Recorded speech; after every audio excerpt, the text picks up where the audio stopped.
wanted to talk about a wide receiver that you were high on during the pre-draft process. Malik Washington, sixth round rookie from out of I think Virginia. He's in the wide receiver room in Miami, which is obviously crowded between Hill, Waddle, and OBJ. Where does he fit in, if at all, in that wide receiver room? It's a tough spot for him, and I am a fan. I scouted him out of the first 3 seasons, I believe, was at Northwestern. Then he graduated, transferred to Virginia for his final year, where he had a really nice year. But he was buried at Northwestern. He was really good at Northwestern, but I don't think they knew that the forward pass was legal for Northwestern. So he had rare opportunity to do anything. So his numbers look like crap. So in a lot of the analytics world, he doesn't have, dominator rating score, any of that type of stuff to get people excited. But he had a great combine or pro day or both. He had a nice final season at Virginia, but I thought he was really good at Northwestern too. Just a tough situation for anybody to do something in. Him lasting to the 6th round was a crime. I thought he was one of the 10 best wide receivers in this draft. He's a real weapon slot. He could be a nice slot wide receiver. Mike McDaniel specifically begged the GM to draft him for a couple picks before they finally went ahead and used a pick on him. So this was somebody that Mike McDaniels was into. This was not just, hey, we got some random guy that some of our scouts like. This was a Mike McDaniel, I want this guy. So, but I just want to update because there's a few people among our subscribers that jumped onto the Malik Washington train early on in their Dynasty rookie drafts. But obviously it's a weird situation for him in Miami because he ain't getting past Tyreek Hill, not going to get past Waddle. But I've called 2 things about him. One, kind of quiet in OTAs, quiet to start training camp. Here lately in the joint practices and all, he's starting to emerge. He's starting to make play. I'm starting to see him with a bunch of catches and a bunch of action in the game, the practice reports of their 11-on-11s. Like, it's starting to happen. He's starting to click. He's starting to get noticed. Now, a lot of that work is with the second team, but it's something.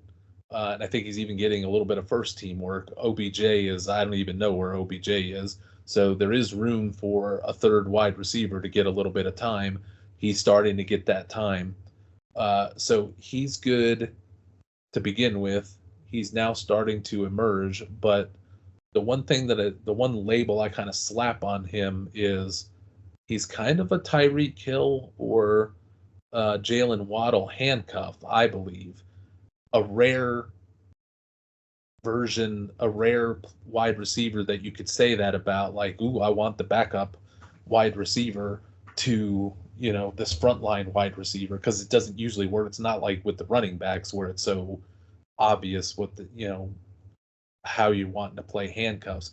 We really don't do that much with wide receivers, but this is kind of an instance in a deeper dynasty, especially if you have Tyreek Hill or if you have Waddle, that Malik Washington makes a lot of sense, because I think he's not as talented as nobody's as talented as Tyreek Hill for what he does, and Jalen Waddle's fine, but Malik Washington is going to be a player someday, and as long as Hill and Waddle exist, it's going to be tough for him to put up fantasy numbers.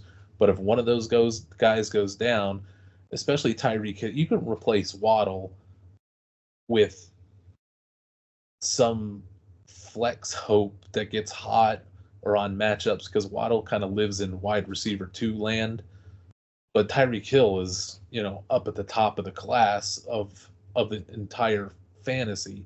And I'm not saying that Washington then just plugs in and puts up Tyreek Hill numbers, but I think if he goes down, you're going to see Malik Washington step in and have to play a bigger role, because OBJ is OBJ, who knows if he'll even make it through the first week or two.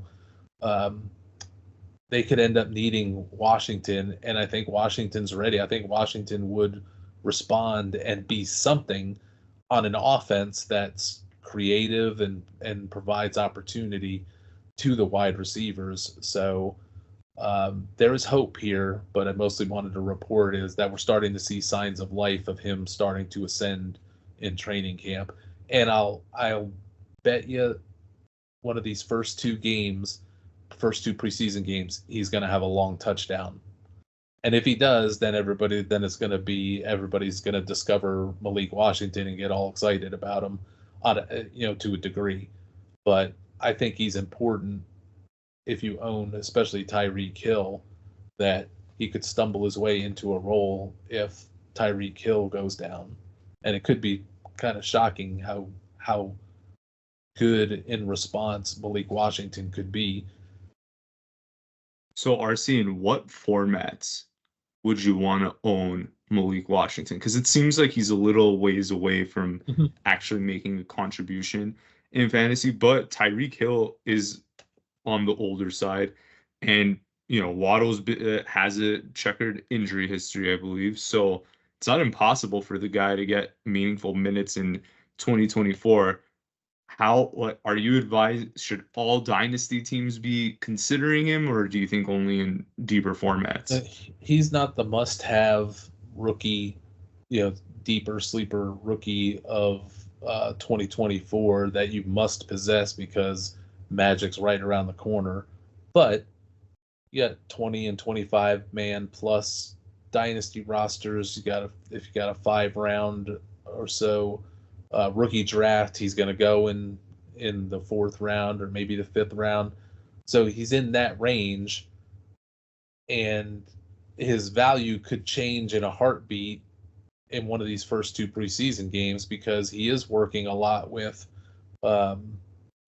Skylar Thompson and Mike White, and those are the guys. I mean, Tua may never even see hardly a rep in the preseason, so and Tyreek Hill and Waddle, they're not going to play, or if they do, it's going to be a very brief appearance. You're going to see a lot of Malik Washington working with the quarterbacks he's worked with all along, and he's starting to ascend. He's starting to get it, and he's a super smart player, a really good guy, and talented.